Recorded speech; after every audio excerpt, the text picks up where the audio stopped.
أن الحمد لله والصلاة والسلام على عباده الذين اصطفى.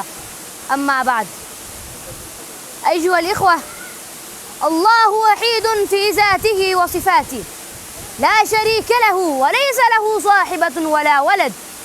قل هو الله أحد. هو الذي جعل النهار مبصرا لكسب القوت والمعاش، وجعل الليل مظلما للسكونة والاستراحة.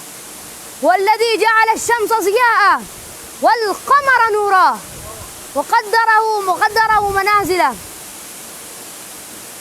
والذي جعل الشمس ضياء والقمر نورا. والذي رفع السماء بغير عمد وبسط الأرض على ماء جمد، ونصب الجبال الشامخة، وأنزل الماء من السحاب فأحيا به الأرض وأخرج به من الثمرات رزقا لنا. أيها الإخوة، فيا عجبا كيف يجحد العبد خالقه ويعصيه بعد مشاهدة الأدلة التي تدل على عظمة صنعه. هذا ورق توت طعمه واحد، تأكله الدود فيخرج منه الحرير، وتأكله الشاة والبقرة فيخرج منه اللبن، وتأكله النحل ويخرج منه العسل.